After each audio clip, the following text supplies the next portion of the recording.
In this Nuzlocke, the type chart is going to be inversed. The type chart determines which Pokemon are good for each battle, and it can be quite hard to memorize, but as a Nuzlocker, I think I've got it down pat. So in this version of Platinum, I'm going to be testing my type chart knowledge where super effective is now not very effective and vice versa. This is Pokemon Inverse Platinum. Everybody knows that Chimchar is undoubtedly the best starter for Platinum, but this time I'm going to go with Turtwig. If you take some time to think about this concept, you'll probably realize that Steel type is the worst typing with 12 weaknesses, but this also means that Grass is the best typing in this game. No other type comes close to its 5 resistances and incredible 7 super effective matchups. I know Bug and Ice have the reputation of having the worst Pokemon, but if we just talk about the type matchups, Grass performs worse than any others. Alongside Turtwig, I catch Starly, Shinx, Magikarp, Zubat, and Bidoof. Something to watch out for are the normal types. When you think of the worst or best type matchups, normal usually doesn't come to mind, but in this game, they're pretty viable. They're super effective against Rock, Steel, and Ghost, with only one weakness being Ghost. I can then add a Geodude, Ponyta, and Onix coming up to the first gym leader. Since Rourke's Geodude and Onix are part ground, I can lead with Shinx. Despite the inverted type matchup, the Pokemon still have their regular stats, so it takes all of Shinx's energy to take out the Geodude. As the Onix comes out, I have to swap in another Pokemon. They land a Rock Throw, but it deals resisted damage to me. Wing Attack is a resist in Onix, so it deals massive damage to take it out on the next turn. With Cranidos in, Wing Attack just misses the kill and a super effective Quick Attack picks up the finishing blow. Now this fight was pretty easy to maneuver since they only use a single type specialty, but as I get to teams with more sophisticated type compositions and movesets, keeping track of which types to bring in or which ones to keep out will get quite complicated. Moving on, I run into my first encounter with Team Plasma, first outside of Jubilife City fighting against Professor Ronan Dawn, and then again at Valley Windworks. In there, I get into a fight with Mars who's holding the workers hostage. She battles me leading with a Zubat. Grotto hits a Razor Leaf for 4 times super effective damage and takes it out. Mars goes to her Progly and hits a Fake Out. Scratch crits us and I miss the next 2 Razor Leafs. I do hit a third one, but my health is just too low. I swap to Staravia to intimidate down her attack, and Wing Attack to feint the Progly. After defeating Mars at the Valley Windworks, I can pick up an encounter here. Every Friday after you've defeated Mars, Drifloon will spawn here ready for you to catch, so I can add him to my roster. I can also add a Shellos EC form on Route 205 and Wurmple from Eterna Forest. I also make sure to delay my old Chateau encounter to get a Rotom later in the future. After helping Cheryl out in the forest, I can walk over to reach Eterna City. I wish more games had these little team-up missions like we do with Cheryl and Riley. Such a cool feature. Going through the trainers in the second gym, all of them had strong grass types for me to face. I head back to my box before battling Gardenia and pick up all my grass weak Pokemon. Gardenia starts the battle with a Turtwig. I hit a super effective Spark and one-shot the Turtwig. Her Cherrim outspeeds me and hits a Magical Leaf for under half health. Spark hits Cherrim and one-shots her. Finally out comes her Roserade. Since my health is low in the yellow, I pivot through Shellos and into Grotto, but they land a Magical Leaf for big damage, so I swap in a Geodude. Magnitude 6 chips for damage and a Magnitude 5 does even less damage. I swap in Bibarel to resist Magical Leaves and headbutt on the next turn to feint Roserade. This gets me the second badge. It's a good thing that this grass gym was early on because if I had to face grass later in the run, it would not go well. But with the second badge in hand, I can use Cut to access the Team Plasma building. I walk up to the highest level to see Jupiter threatening the bike shop owner, so I challenge her to a battle. Grotto can one-shot the Zubat with a quad-effective Razor Leaf. Skuntank hits a Poison Gas and I land Razor Leaf dealing half health. She lands a critical Night Slash to take us down to 14 HP, but I crit my Razor Leaf just in time to get the victory. Since I freed the bike shop owner, Cynthia commends my work and gives me a Togepi egg. I can also head down to the shop to claim a free bicycle, allowing me to go down Cycling Road. Down at the bottom of Route 216, the grass encounters are generous and offers me a Gligar to catch. Nice! Awesome, awesome. Now despite how excited I was in the clip, in reality it's kind of a mid-encounter. Its offensive matchups are alright, but its defensive matchups are okay at best. I can also continue upwards and head into the hidden cave under Cycling Road to try and get an encounter in Wayward Cave. Gible is available here, but I end up getting a Bronzor. Bronzor, no Gible, that's okay though. Bronzor sucks. Bronzor being a steel type means it has like so many weaknesses. I head east towards Hearthome City and pass through Mount Coronet. Here I run into my first encounter with Cyrus. He tells me about his plans for the world and I guess his way of cleansing it, but I'm just interested in my Meditite encounter. Coming out of Mount Coronet on the other side, I can run into a Roselia. I already have Grotto on the roster, but it's a nice addition to have another grass type in my box. As I reach Hearthome City, I meet up with BB who offers to lend me an Eevee. I then go to the contest hall to look for Fantina and surprisingly run into my mom. In the Hearthome gym, I can avoid all the trainers and navigate through the correct doors to get to Fantina's room at the end. Against her, I have some great counters to her Pokemon. Bibarel can hit super effective Hyper Fangs against Duskull and knocks it out in a single hit. Miss Magius hits us back with an equally super effective Shadow Ball. This takes us all the way down to the low red, but another one of my Hyper Fangs can finish it off. I opt to swap out a Bibarel when the Haunter comes out, and Razor Leaf from Grotto gets the kill. Now that I have the badge from Fantina, Barry roadblocks me again and challenges me to a test of our Pokemon. He leads with a Staravia to intimidate my Grotto. Razor Leaf brings it down low as it tries to set up a double team. They hit back with an Endeavor which brings my health low, but another Razor Leaf lands to kill Staravia. Barry's next Pokemon is Weasel. I swap into my Gastrodon to tank its hits, and a Water Pulse knocks it out instantly. I swap into my Luxray to lower Monferno's attack, and Spark gets the kill. His last Pokemon is Roselia, which also goes down to my Spark. Despite having good variants on his team, we do seem to have the advantage in battle with our higher levels. The route to the right sends me a mailed Ralts my way. This means that I can get my hands on a Gallade later in the game, which only has 2 weaknesses being Fighting and Rock. In this game, having few weaknesses is hard to come by. You'll often notice a bunch of hidden 4x weaknesses or weaknesses that you forgot interacted with your Pokemon, so a Pokemon with 2 weaknesses is incredibly valuable. I continue north from Solaceon Town and get the incredible Scyther added to my team. Scyther only has 4 weaknesses and 5 resistances, which isn't too bad since its stats are incredible. Now thankfully, I won't be needing to evolve it into Scizor because instead of making it better, it would only give it more weaknesses. I can continue through the routes and start moving right. The next route is incredibly rainy with a bunch of trainers to fight, but with our level advantage and good variety in type matchup, I can work through the battles to reach the end. As I pass through the gate border, I find myself in Veilstone City. Here, I can head to the shopping mall to buy myself some useful items and TMs. Then I head over to the gym to fight my way through Maylene. Grotto evolves in the meantime, but the team that I'm bringing in is not the best suited for her. The only Pokemon I have that is super effective against her fighting types is Graveler. Maylene's first attack is a super effective Fake Out which flinches us as well. Then I miss the next 2 Rock Blasts which basically gives her 3 free turns. Thankfully, a Citrus Berry heals some of my health back and I can finally land a Rock Blast to kill. I swap into my bulky Torterra when she sends out her Machoke, and 2 Stab Earthquakes are strong enough to pick up the kill. On our last Pokemon Lucario, Bite deals quad effective damage, bringing it down to 1 HP. She hits a critical Force Palm, putting me down to 7 HP, and paralyzing me at the same time. Thankfully, a Berry cures me of paralysis, and a second Bite finishes it off. As I come out of the gym holding the badge in hand, Dawn comes to ask me for help. Team Plasma's stolen her Pokedex, and Looker goes on to investigate the issue further, getting me the Fly HM in the meantime. From Veilstone City, the next place to go is Pastoria City down south. I proceed downwards and enter the Rune Maniac Cave where I can catch a Hippopotas. I can add another ground type to my team with Rhydon on Route 212. Valor Lakefront provides me with a Girafarig who has another unique type matchup, and a Buizel on 213 for a physical water mod. And finally, once I've entered Pastoria City, I head up to the Safari Zone where I can catch Quagsire.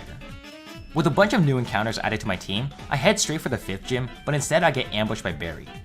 Thankfully, his team hasn't changed much since the last time I fought him. His Staravia intimidates down my Torterra, so Razor Leaf only brings it down to the red. Endeavor lowers my health even further down to the red as a second Razor Leaf finishes it off. Unfortunately, we no longer have the level advantage.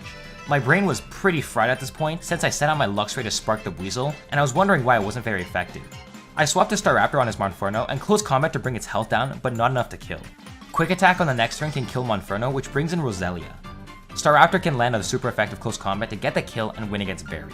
In this mod, water Pokemon are like the ghost or dragon types, being super effective against its own typing. In fact, water, grass, fire, electric, psychic, ice, dark, steel, and poison are all like this. More than half of the types in this game are super effective against itself. This makes planning for these fights incredibly hard, and this next gym was full of them. Busting through all the trainers was hard enough, but Wake has an even harder team. We both lead Gyarados to intimidate each other. Aquatail is super effective and takes its health past half. Their Waterfall takes our health down to half as well, but we can hit it again to kill. His Quagsire comes in and can do anything. They opt to Mud Shot, which is super effective against Gyarados. I hit a high jump kick with my Medicham, which takes its health down to the yellow. We tank a Rock Tomb in the yellow, which also lowers my speed, but thankfully Medicham is still faster and knocks out with a high jump kick.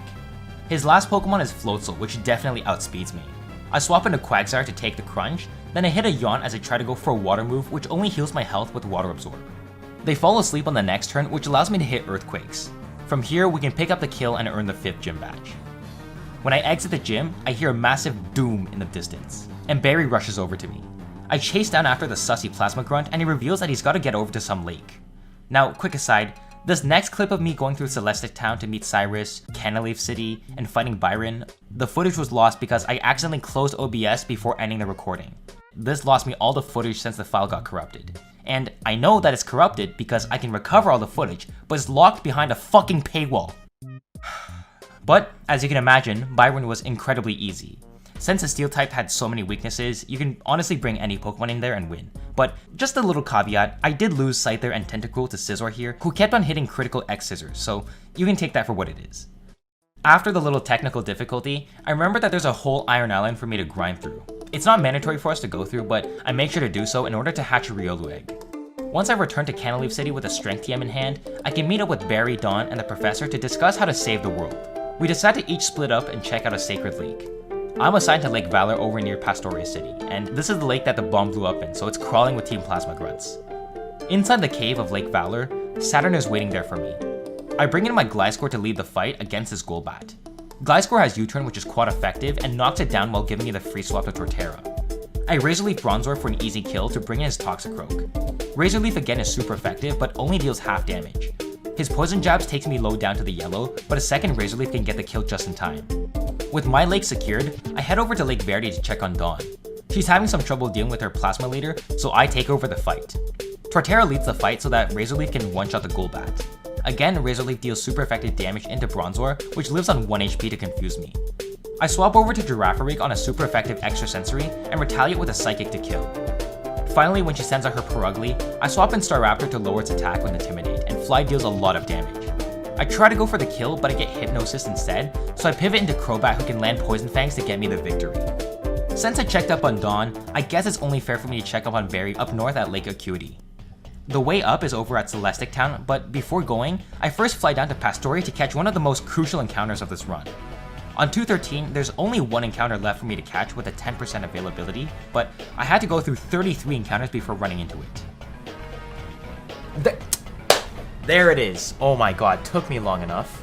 Now I can navigate through Mount Coronet and exit out to a snowy landscape on the other side. From this point on, I'll be seeing a lot of ice Pokemon, which in this game are incredibly good, since they only have one weakness, which any other ice type would also be weak against.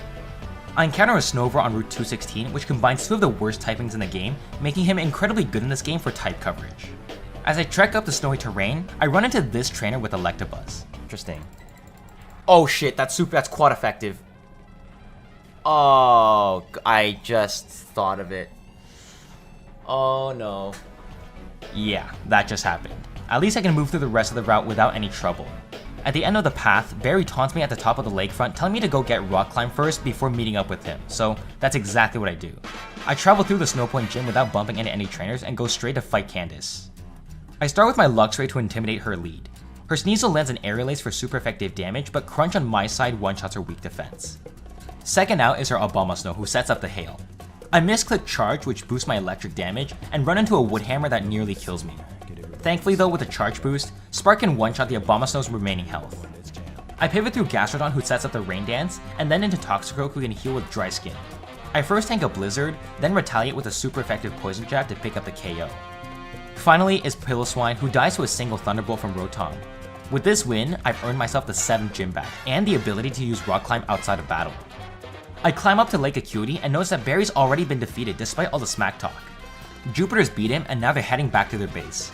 I follow them down to Veilstone and go down to the side warehouse to get a secret galactic key. There's a bunch of trainers in the warehouse with a bunch of poison Pokemon, but nothing that Toxicroak couldn't handle. After coming up through the basement back into the main building, I end up at the big hall listening to Cyrus' speech. I follow after his warp panel and find him in his office. It seems that he's been waiting for us and is ready to battle. Sneasel slashes us as I set up a Swords Dance with Gliscor. Night Slash does big damage and knocks out the Sneasel in one hit. Crobat hits a super effective Poison Fang, but an X-Scissor from our side retaliates and kills. In this situation, I fully expected a Swords Dance boosted Night Slash to kill the Honchkrow, but it seems like I was wrong. They hit a Feint attack, getting the revenge kill on Gliscor. Roserade can come in to Giga Drain and finish the battle. In all honesty, I already predicted that Gliscor wasn't going to be that amazing earlier, so I'm not too bummed out that it died. But our job isn't done yet though. I have to head out to the next room to free the 3 Lake Spirits. Saturn is sampling their DNA to create the red chains, but I can jump in to free them.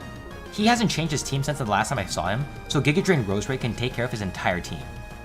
After freeing the Lake Spirits from the shackles, I have to head up to Spear Pillar.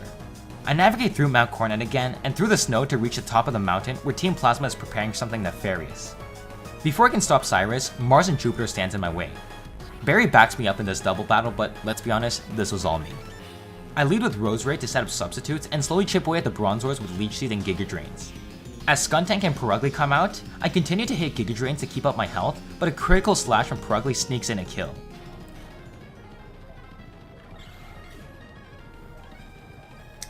I thought you were gonna keep using Shadow Claws in a Staraptor because it's super effective. They're killing my grass types here.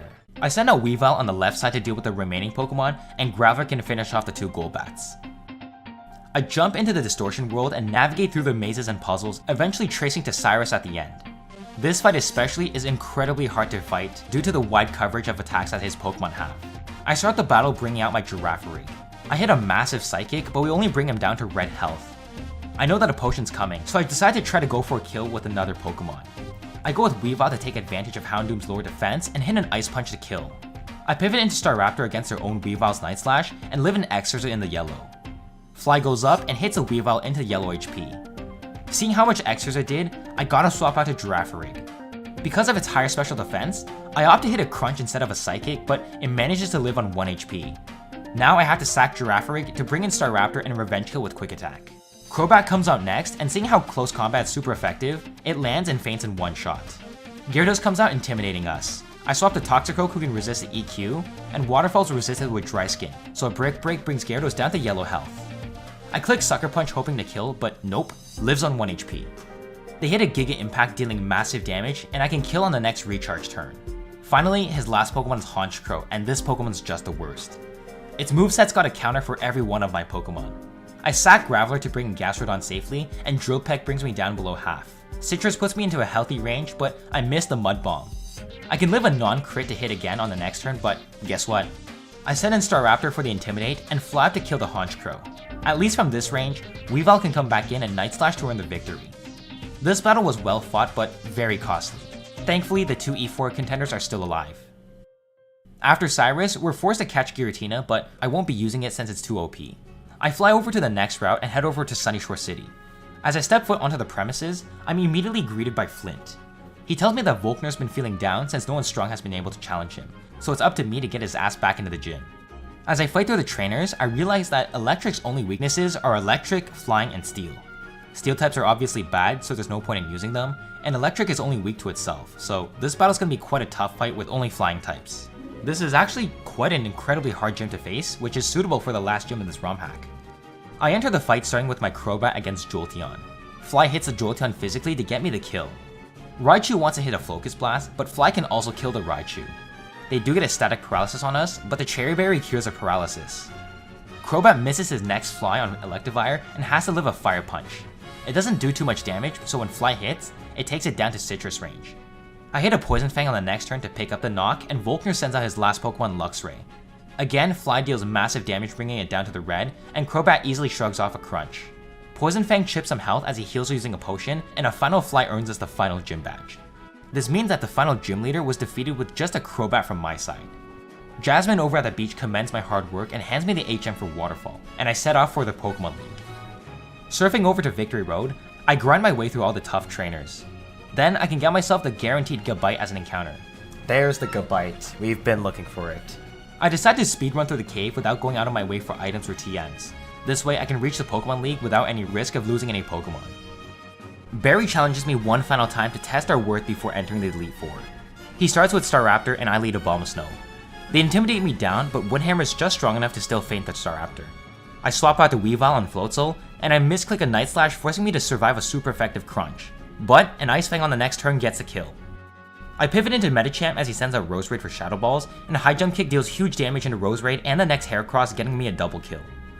He lands a quad resisted Focus Blast in a Weavile, and we can retaliate back with an Ice Punch.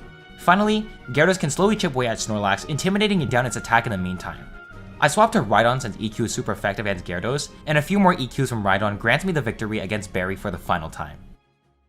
With all 8 badges in hand, I enter the Elite Four. The first member in my sights is Aaron. Bug is a pretty good type to be specializing in this game, but Garchomp can hit super strong stat EQs into his Bug types. On top of the level advantage, his entire team of Bugs go down. The only Pokemon to survive is Drapion. Here I opt to use Poison Jab, which deals massive damage into the yellow, and they hit back with a critical cross poison dealing massive damage. Poison Jab can kill on the next turn, and the rest of his team dies to EQ. Against Bertha, I have Toxicroak with Poison Barb to deal massive poison jabs into her ground types. Poison Jab instantly knocks her Whiscash and the Golem and Rhyperior since they're both quad weak to poison. Only Hippowdon lives a Poison Jab, but their Stone Edge doesn't deal nearly enough damage to threaten me, so a second Poison Jab gets a kill. I swapped the Gyarados to lower Gliscor's attack since it saw a kill into Toxicroak. I pivot through Weavile into Garchomp and Poison Jab deals super effective damage for the win. EQ here would have also just killed in one hit, but it completely slipped my mind that Ground was super effective against Flying. Against Flint, all of his fire Pokemon are fast, frail glass cannons with low defense and low HP. Unfortunately for him, none of them are faster than my Weavile since I do have the level advantage plus a timid nature, so Ice Punch with Never Melt Ice murks his entire team. Lucian was a hard fight. He initially starts with Mr. Mime, which outspeeds Medicham to set up a Reflect. High Jump Kick can still kill since its defense is so frail, but Gallade manages to live High Jump Kick in Citrus range. Thankfully, it does miss a Stone Edge for a second Jump Kick to kill. Alakazam is also incredibly hard to kill. It misses a Focus Blast as a pivot into Weavile, then I swap in a Toxicroak to tank a Psychic. I have to keep pivoting for Glaceon to come out and Ice Beam to chip the Alakazam. From here, I can pivot back into Weavile who can outspeed and kill with an Ice Punch. Against Espeon, I gotta do something similar. I pivot into Gyarados who can barely live a Signal Beam and hit a massive Aqua Tail into Espeon. I swap over to Weavile to get the kill, but I didn't predict the Potion Heal on the switching. Here I have to pivot to Garchomp and thankfully live a Psychic to retaliate Brick Break for the kill. Finally is Bronzong. I can swap in a Toxicroak and kill with super effective Poison Jabs. The fast Psychic Pokemon on his team were really tough to counter because my Pokemon that are faster were also weak to their stab Psychics. With all the Elite Four taken care of, my last stand is Cynthia. She has a crazy diverse team which will make fighting offensively incredibly difficult. Leading with Pure Power Medicham, I Zen Headbutt the Spiritomb for massive damage as they hit back with a Dark Pulse. I hit a Drain Punch to steal some health back, but they swap into Lucario. They definitely outspeed me, so I pivot into Weavile to resist Stone Edge and Revenge Kill with quad effective Night Slash. With Psychic incoming, I pivot to Toxicroak, but they predict the switch by hitting me a Shadow Ball. They land a Dark Pulse and a Medicham, which allows me to land a Zen Headbutt from earlier to knock it out. Next out is Togekiss. I go into Garchomp who definitely outspeeds and can hit a massive Earthquake to Fang Togekiss. She sends out Roserade trying to hit Sludge Bombs. The best move that I have is Brick Break, and I'm banking on my massive attack to get me the knockout. She brings in her Garchomp, which definitely outspeeds my Garchomp. Flamethrower is quite effective, and I barely hang on with 14 HP as EQ brings down their Garchomp to Citrus range. I sack my Garchomp to bring in Gyarados to give me the free Intimidate. I pivot to Toxicroak to chip with Poison Jab, and also sack it down to bring Gyarados in again. With Garchomp at -2, I Dragon Dance to boost my attack and land a neutral Aqua Tail to take it out. Finally, her last Pokemon is Milotic, where an Aqua Tail deals super effective damage and gets me the victory. That's it. That is it. This game was incredibly fun and brings in a whole new dimension to Nuzlocking. If I can find a way to bring this inverse concept to existing ROM hacks, then this would bring so much more to the Nuzlocke space. But for now, I think I'm gonna head into some more interesting ROM hacks I found, so if you want to see those, subscribe and stay tuned.